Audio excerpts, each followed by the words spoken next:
Hi there, and welcome to Conversations Worth Your While, the podcast where we dig into ideas and insights that will help you to unleash what you were born to bring. I get to chat with heart-led experts. I get to ask the questions that I know you're thinking about, and then we explore these conversations that spark growth, that shift perspectives, and that help you show up fully in your life, in your relationships, in your career. So today we're exploring the concept of unlabeling yourself. And this conversation is worth your while because so many of us have learned to see ourselves through labels that were never meant to define us. And when you gently set those labels aside and connect with who you are at your core, life opens up. Then you remember your strengths, you remember your softness, and you remember what's possible for you. And in a time that can feel really confusing and divided and heavy, unlabeling ourselves helps us to recognize the love and humanity that we all share, creating more connection, compassion, and understanding in the world. So as you can see, this conversation is definitely going to be worth your while. And I am your host, Linda Bucher, and I honestly have the best job in the world because I get to guide impact-driven humans like you to get unstuck and unleash what you were born to bring. And that work is my passion because then I get to help create this world where people are living from their gifts and shining with purpose. And then it sparks the kind of change that lights up entire communities. Now, I do know what it's like to feel stuck and frustrated and unsure if your gifts even really matter because in my past, life threw a lot of challenges my way. Civil unrest, like who am I? What am I doing? What do I want to be when I grow up? Personal tragedy, and a lot of moments that really shook me to my core. And those experiences led me to discover my worth and to uncover my purpose and to realign my life to fit what truly matters. And then that realignment shaped this meaningful work that I get to do every day. So this is my mission. It's simple. Like break free from what's holding you back. I want to help millions of people do it. That would be amazing, right? And trust your unique path and show up fully because the world needs what you were born to bring. So if that resonates, come say hello at lindabucher.com. You'll find a lot of good stuff for you. It's a great first start. Okay, so let's dive into today's conversation about unlabeling yourself. And today I have the pleasure of being joined by Céleste. I'm not even going to try to say her last name. And she is the Empress of Trademarks, who's making positive ripples and unleashing her gifts into the world in a very unique way. Céleste helps visionary founders to shed worry over intellectual property. And while intellectual property is not our subject today, Celeste's story ties in beautifully with our topic of unlabeling yourself. So Céleste, thank you so much for being my guest today on Conversations Worth Your While. Thank you so much for having me. It is truly an honor to be here. Well, it's my honor as well. So can you tell us a little bit more about what you do and how it ties into our topic today of unlabeling yourself?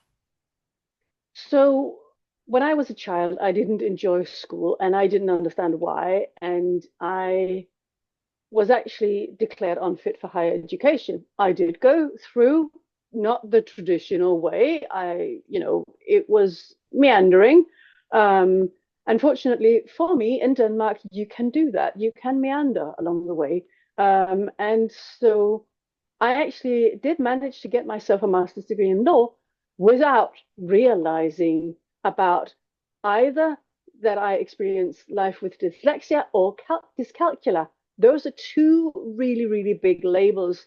And the minute after I had gotten my master's degree in law, I sat there thinking, oh my gosh, there's so much I can't do. I spoke to my little brother and he said, you're not going to let it stop you, are you? And I was like, because yes, of course I was going to let it stop me. That's the honest answer, Linda.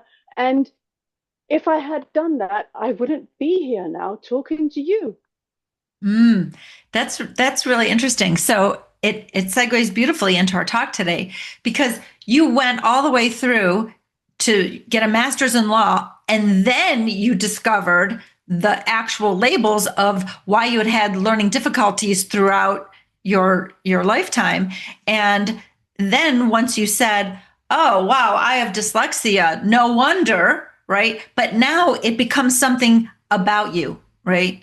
And that's the problem because labels, and I want to talk about labels, not just the medical ones like dyslexia, dyscalculia, you mentioned, ADHD. My son has ADHD diagnosed, right? But even labels like, oh, she's bossy, he's a people pleaser, they're a control freak, I'm a perfectionist, right? These type of labels, right?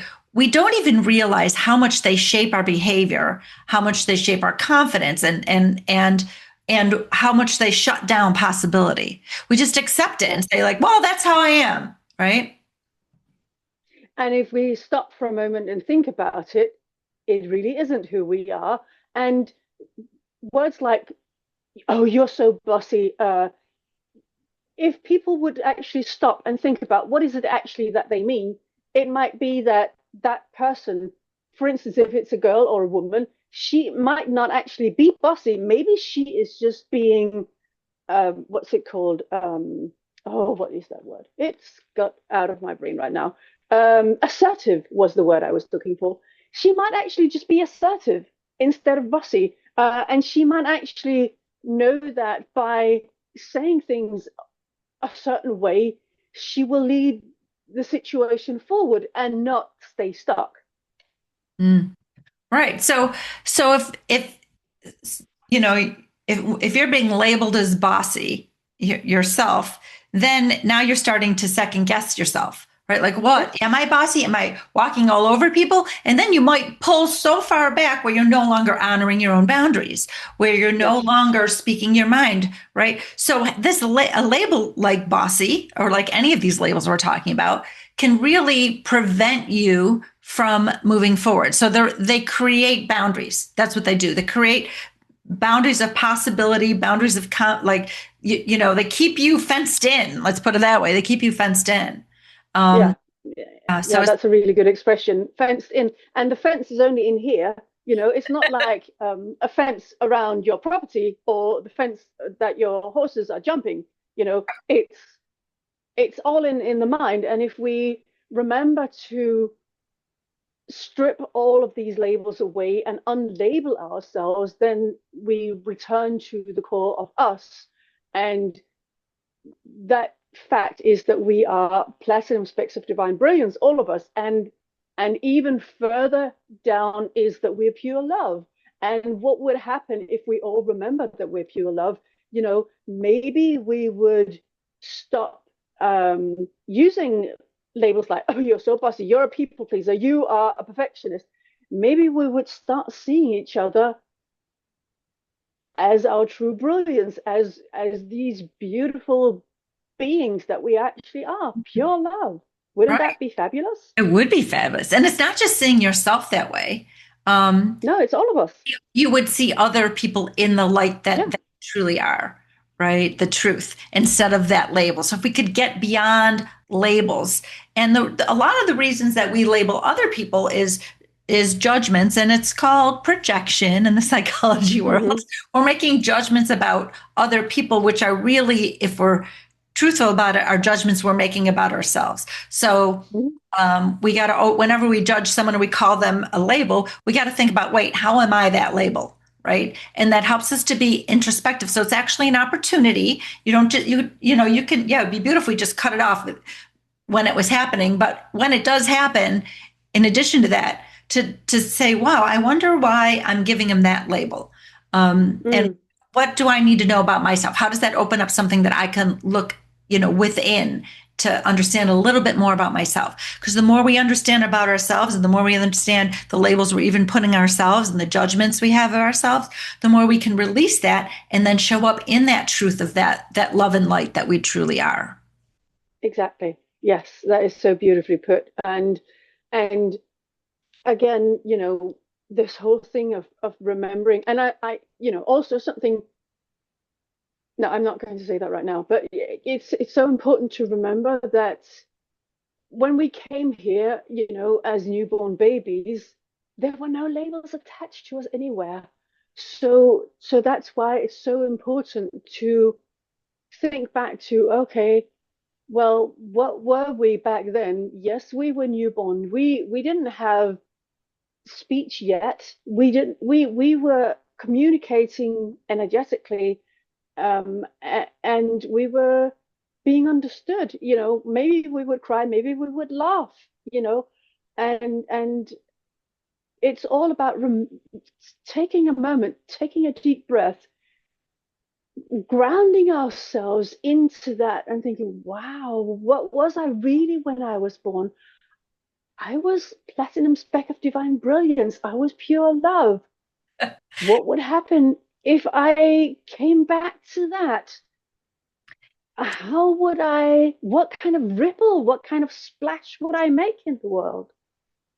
Yeah, I mean, think about the natural state of children. When you're a child, you play because you feel like playing, and there's nothing Yes, holding you back. You feel like laying exactly. down in the grass and looking at the clouds. You just did it, right?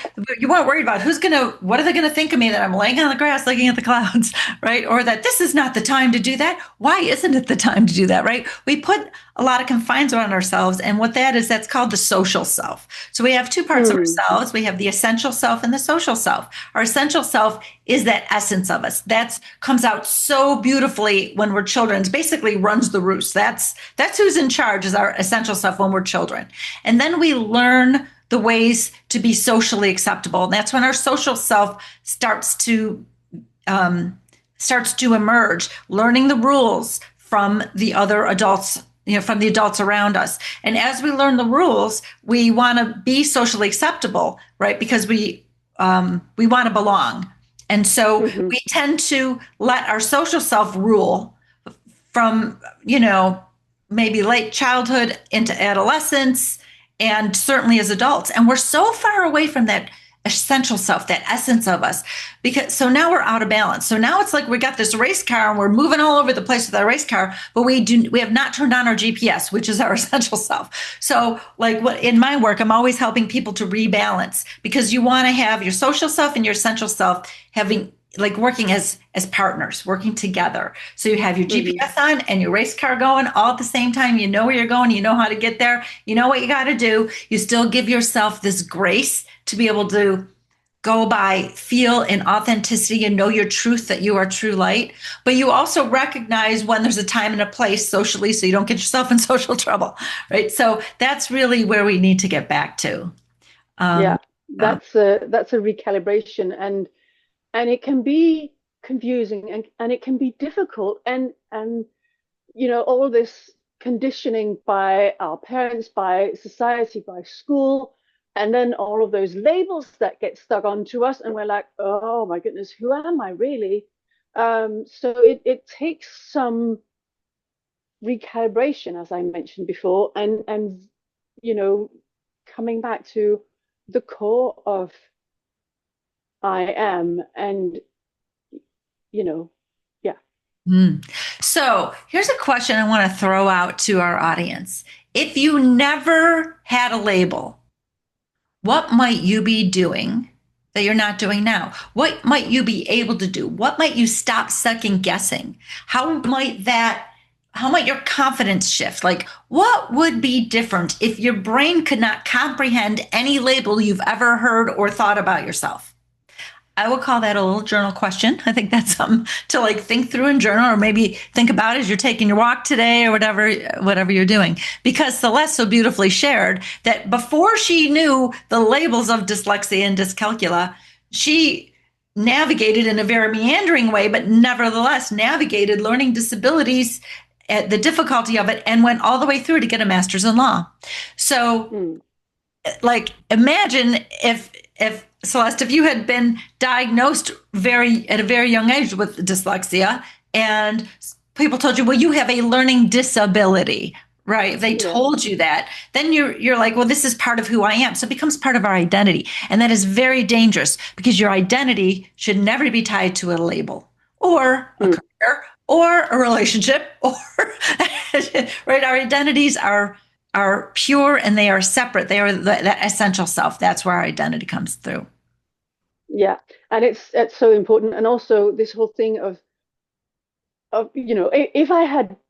if they had figured out that it is dyslexia that I experience my life with, because I say it in this slightly more clunky way because it's not mine, I don't take ownership of it.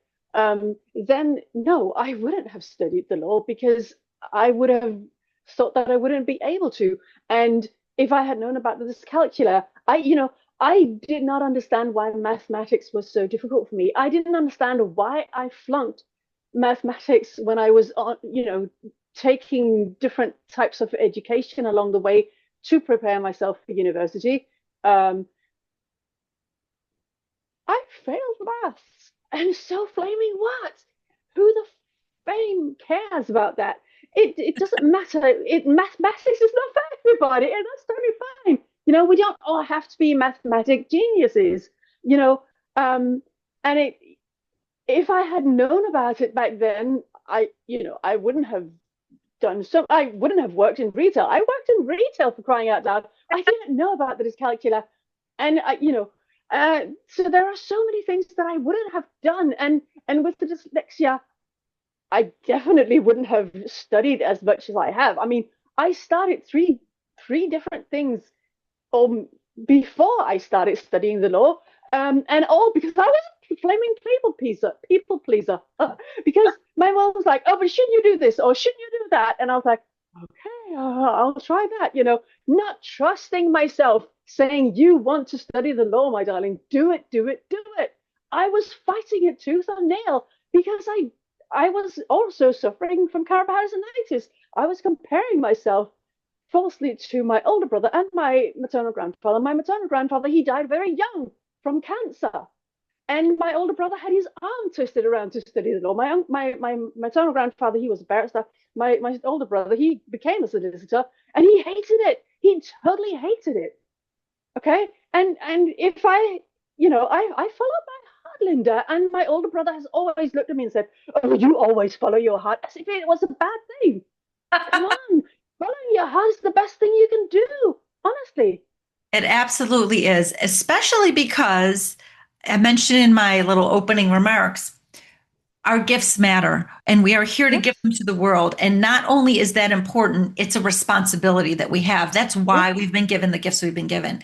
And when we're doing what we feel we're supposed to, when we're letting that social self rule the roost and not being in touch with that internal GPS, our essential self, then we are going in the wrong direction. And I went the wrong mm-hmm. direction until I was 45 years old, chasing someone else's definition of success before I stopped and asked myself, what does success mean to me? And, like how would I define it? Because it's not the definition that I have absorbed from other people. Completely not. Because nowadays, my definition of success includes having the freedom that I want to have. It includes being authentically me, about following my instincts and my gut and my heart and what lights me up.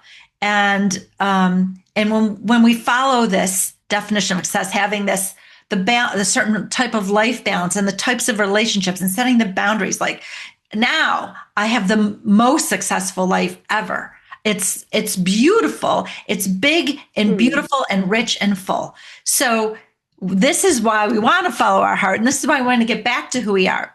So this leads me to our final part of our conversation. We had already alluded to it. You alluded to it. I alluded to it, and it's about our identity. And so a small move that makes a giant impact is be very careful what you say after the words "I am." Very careful.